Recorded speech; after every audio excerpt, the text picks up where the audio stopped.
Physique-chimie au brevet 2020, série professionnelle agricole, Métropole, Antilles, Guyane, Réunion, Mayotte. L'aquariophilie. L'aquariophilie est le loisir qui consiste à s'occuper d'animaux et de plantes aquatiques dans un aquarium. Les contrôles de la qualité de l'eau et de la température sont indispensables à la bonne santé des poissons et des plantes. Petit 1. Contrôle de la qualité de l'eau. Julien est chargé de l'entretien d'un aquarium d'eau douce. Il contrôle le pH de son eau à l'aide d'un papier adapté dont la couleur change selon la valeur du pH, comme indiqué dans le tableau ci-dessous. La bandelette de papier qu'il a utilisée se colore en bleu. Donnez la valeur du pH de l'eau de l'aquarium. Alors, la bandelette de papier utilisée est colorée en bleu. D'après la couleur que cette bandelette prend, le pH de l'eau de l'aquarium vaut 8.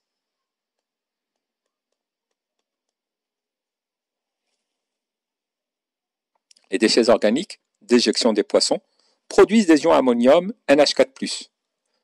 En milieu basique, ces ions se transforment en ammoniac, NH3. Cette espèce est caractérisée par les pictogrammes donnés ci-contre. Précisez leur signification en cochant les propositions exactes.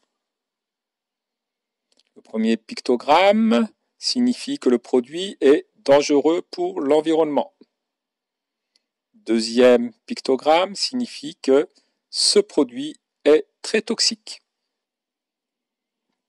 Julien doit faire baisser rapidement le pH de l'aquarium à l'aide d'un produit adapté. Expliquez pourquoi. En milieu basique, les ions ammonium qui proviennent des déjections des poissons se transforment en ammoniac de formule NH3. L'ammoniac est dangereux pour l'environnement et très toxique.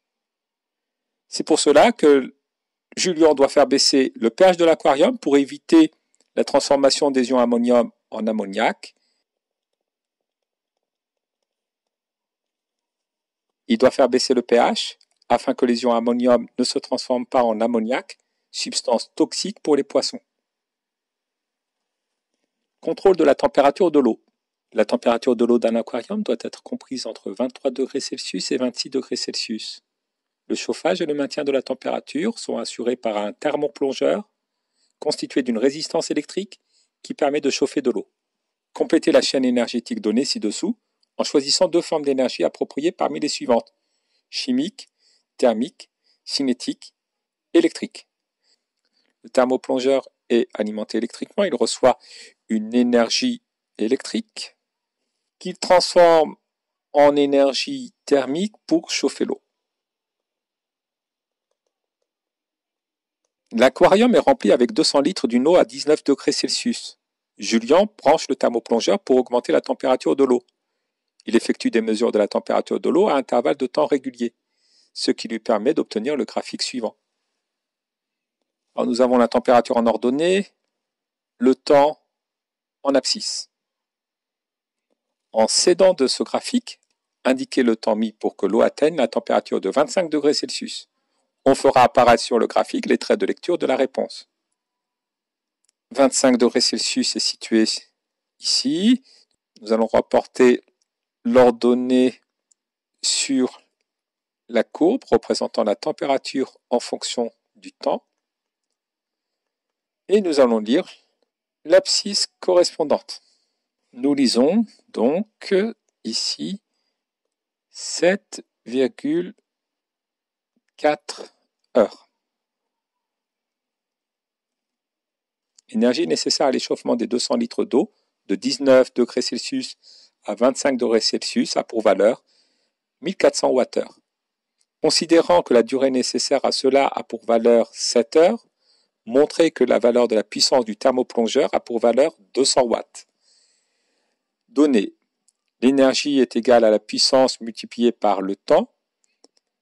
La puissance peut s'obtenir en divisant l'énergie par le temps. Puisque l'énergie est en watts-heure, le temps doit être exprimé en heures et la puissance en watts. La puissance s'obtient en divisant l'énergie par le temps. L'énergie vaut 1400 Wh. Le temps, 7 heures. 14 divisé par 7, ça fait 2. Et donc 1400 divisé par 7, cela nous fait 200 watts. Julien voudrait que l'échauffement de l'eau ait une durée 2 fois plus faible, c'est-à-dire 3,5 heures. Expliquez pourquoi il devra choisir pour cela un thermoplongeur d'une durée P' est égal à 400 watts.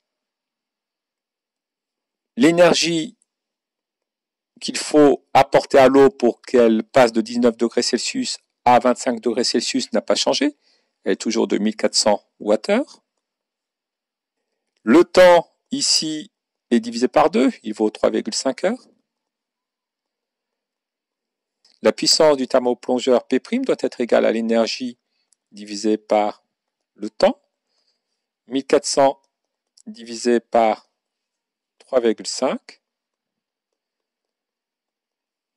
Si nous faisons les calculs, nous obtenons 400 watts.